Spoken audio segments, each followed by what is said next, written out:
आउज़ुबिल्लाहिमिनश्शैतानिर्रजीम बिस्मिल्लाहिर्रहमानिर्रहीम। अस्सलामुअलैकुम। The dream of Islam के साथियों को मेरा अक़ीदत भरा सलाम। आज जिस टॉपिक पे हम तज़किरा करेंगे वो है हज़रत हिज़्क़ील अलैहिस्सलाम। हज़रत हिज़्क़ील अलैहिस्सलाम कौन थे जिन्होंने बनी इसराइल के 70,000 जिंदा इंसान जिन्हें यकदम मौत की अब्दी में सुला दिया गया। इन 70,000 इंसानों ने ऐसा कौन सा गुनाह सरजद कर दिया था कि जिसके पैदाइश में उन्हें मुर्दा बना दिया गया। ये कौन लोग थे, किस पैगम्बर की कौम से थे, फिर अल्लाह तबारक तआला ने इन्हें दोबारा ज़िंदा क्यों किया, यहूदियों से इनका क्या ताल्लुक़ है और आज भी यहूदियों के जिस्म से एक मखसूस किस्म की स्मेल क्यों आती है। आइए कुछ तायराना सा जिक्र करते हैं इन हकीकत पर, जो वाकई हकीकत है या सिर्फ बातें, और इस इंतहाई इबरतनाक और सबक आमूज टॉपिक की तरफ चलते हैं, जिसका तज़किरा अल्लाह तबारक तआला ने कुरान पाक में सूरह बकरा में भी आगे किया, जिसका हम तज़किरा आगे चलकर करेंगे। हज़रत हिज़्क़ील अलैहिस्सलाम कौन थे? ये हज़रत मूसा अलैहिस्सलाम के तीसरे खलीफा थे जो मनसब नबूवत पर फाइज किए गए। हज़रत हिज़्क़ील अलैहिस्सलाम हज़रत मूसा अलैहिस्सलाम की सोबत में बैठने वाले वो बरगज़ीदा नबी हैं जिन्होंने हज़रत मूसा अलैहिस्सलाम की बेइंतहा खिदमत की और की मोहब्बत और की सोहबत से फैज़याब हुए। इन्हीं खूबियों की बिना पर अल्लाह तबारक तआला ने हज़रत हिज़्क़ील अलैहिस्सलाम को फ़राइज़ नबी के मनसबी पर अता किया, और हज़रत हिज़्क़ील अलैहिस्सलाम का लक़ब इब्नुल उज्ज़ है और आपको ज़ुल्क़ुफ़ल भी कहा जाता है, क्योंकि आपके वालिदा ने आपको बहुत ज़्यादा उम्र में जन्म दिया था। इस बुना पर आपको इब्नुल उज्ज़ यानी बुढ़िया के बेटे के लक़ब से भी जाना जाता है। और हज़रत हिज़्क़ील अलैहिस्सलाम ने 70 अंबिया कराम को अपनी किफ़ालत में लेकर उनको क़त्ताल से बचाया था, जिनको कत्ल करने पर यहूदी तुले हुए थे, इसलिए उनको ज़ुल्क़ुफ़ल भी कहा जाता है। और आपको भी अल्लाह तबारक तआला ने क़त्ल व गारतगिरी से बचाया और आप बरसों ज़िंदा रहकर आपने दिन की खिदमत अंजाम दी और अल्लाह तबारक तआला की रुशद व हिदायत का पैगाम दुनिया तक पहुँचाया जब तक आप हयात रहे।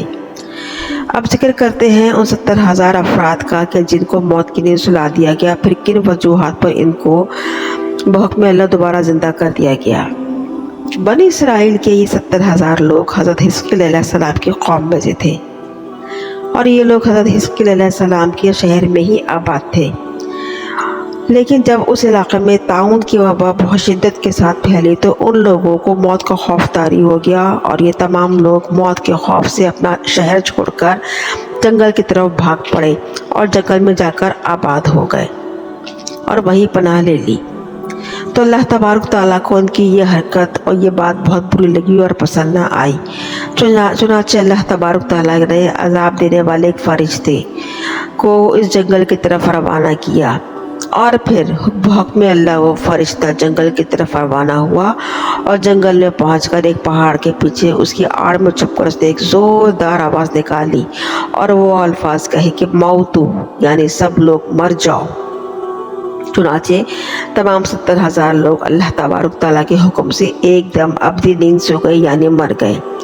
इन 70,000 लोगों पर ये मौत किसी बीमारी, किसी आफत, किसी कहर या किसी नाफरमानी की वजह से नाजिल नहीं हुई थी, बल्कि हुआ यूँ था कि इन मरने वाले 70,000 लोगों की तादाद इतनी ज़्यादा थी कि उनको ये कफन दफन का इंतज़ाम करना बहुत मुश्किल हो गया था और ये लाशें 8 दिन तक खुले आसमान के नीचे बेयार मददगार बिना गोरो कफन के यूँ ही गलती सड़ती रहीं।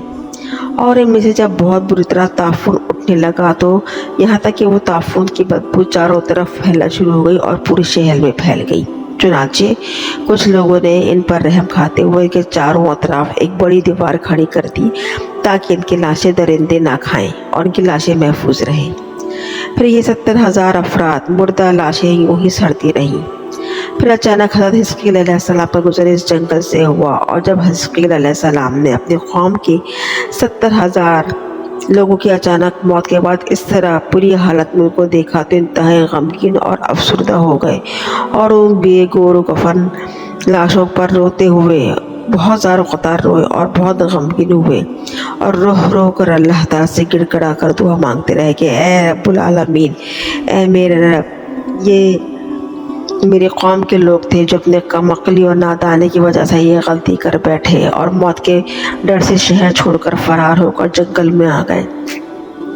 یہ سب میری قوم کے لوگ ہیں، مجھے ان لوگوں سے بہت زیادہ محبت ہے۔ یہ لوگ تو میرے ہر قدم پر ساتھ ساتھ رہے ہیں۔ افسوس یہ کہ میرے قوم کے لوگ ہلاک ہو گئے، اب میں بالکل اکیلا رہ گیا ہوں۔ یا اللہ، یہ قوم وہ قوم تھی کہ جو تیرے حمد و ثنا میں، تیری عبادت میں مشغول رہتی تھی اور تیری یکتائی پر اعلان کرتی تھی کہ اللہ ایک ہے، اس کی عبادت کرو، اور تیری کبریائی کا خطبہ پڑھتی تھی۔ پھر اسی طرح آپ نے رو رو کر گڑا کر اللہ کی بارگاہ میں دعا کی اور کرتے ہی رہے کہ اچانک اللہ پاک کی طرف سے ایک وحی نازل ہوئی کہ اے حزقیل، ان ہڈیوں کو بے شک حکم دے دو کہ ان ہڈیوں کو کہ ایک ہو جائیں، یعنی ان کا ڈھانچہ بن جائے۔ چنانچہ اللہ تبارک تعالیٰ کے حکم سے حضرت حزقیل علیہ السلام نے تمام گلی سڑی ہڈیوں کو حکم دیا کہ سب ایک ہو جاؤ، اور یہ سن کر تمام ہڈیاں یکجا ہو گئیں۔ پھر دوسری وحی نازل ہوئی کہ اے حزقیل، اپنے قوم کو کہہ دو کہ ہڈیوں پر گوشت چڑھا لیں۔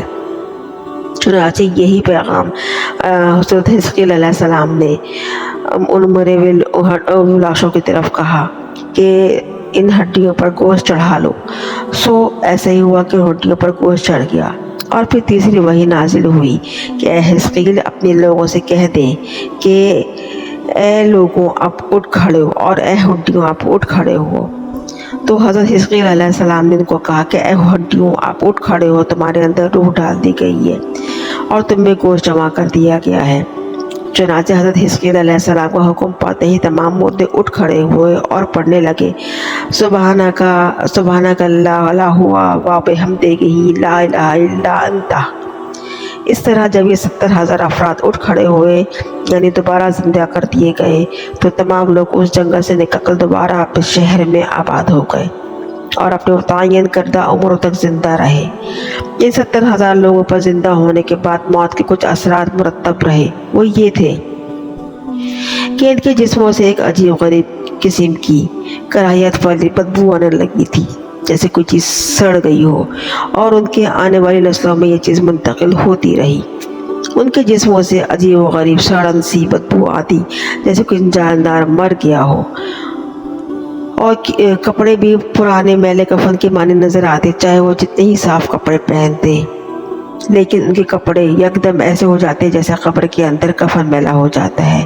اسی طرح ان کے لباس بھی میلے ہو جاتے اور پرانے کفن کی طرح ان کے لباس لگتے۔ لہٰذا یہ اثرات آج بھی ان یہودیوں میں پائے جاتے ہیں جو ان مرنے والے 70,000 افراد کی نسل میں سے ہیں۔ آج بھی ان یہودیوں کے جسم جو ان 70,000 مرنے والے لوگوں میں سے ان کی نسلوں کا تعلق ہے، ان کے جسم سے ایک کراہیت بھری بدبو آتی ہے، ایک عجیب و غریب عبرتناک عجیب سی بدبو۔ اس عبرتناک سبق آموز واقعے کو قرآن پاک میں سورہ بقرہ کی آیت نمبر 53 میں کچھ یوں ارشاد فرمایا گیا ہے کہ اے محبوب، کیا آپ نے نہ دیکھا کہ انہوں نے جو اپنے گھروں سے نکلے وہ ہزاروں کی تعداد میں تھے، موت کے ڈر سے اللہ تبارک تعالیٰ نے ارشاد فرما دیا کہ مر جاؤ، اور پھر انہیں دوبارہ زندہ فرمایا۔ بے شک اللہ تبارک تعالیٰ فضل کرنے والا ہے، مگر یہ اکثر لوگ تو ناشکرے ہیں۔ ہم نے قرآن کو صرف تو بات یہ ہے کہ ہم لوگ دراصل قرآن پاک کو صرف ثواب کی نیت سے پڑھتے ہیں۔ اگر ہم سمجھ کر پڑھیں تفسیر اور تفصیل کے ساتھ تو کوئی وجہ نہیں کہ ہماری عقلوں پر بند تالے اور وہ سب راز آیا ہو جائیں جن سے ہم ناواقف ہیں۔ ہم نے سورہ بقرہ اور بنی اسرائیل کے بارے میں کتنی بار یہ صورتیں پڑھی ہوں گی، مگر اس زاویے سے نہ پڑھی کہ اس صورت کا ضابطہ حیات ہمیں سمجھ میں آئے، اور ہم سمجھ بھی نہ پائے کہ دراصل اللہ تعالیٰ ہم سے کیا کہنا چاہ رہا ہے، اور ہماری یہ نااہلی ہے کہ ہم کتنی ہی باتوں سے انجان، فقط اپنی سستی اور کاہلی اور کم عقلی کی وجہ سے ہم ان چیزوں سے نابلد ہیں آج تک۔ اللہ تبارک تعالیٰ ہم سب کو قرآن پاک تفصیل اور دانائی کے ساتھ پڑھنے کی توفیق عطا فرمائے۔ اللہ تعالیٰ ہم سب پر اپنا کرم کرے اور ہمارا خاتمہ دین پر ایمان پر ہو، آمین ثم آمین۔ ویڈیو پسند آئے یا نہ آئے، دونوں صورتوں میں لائک ضرور کیجیے۔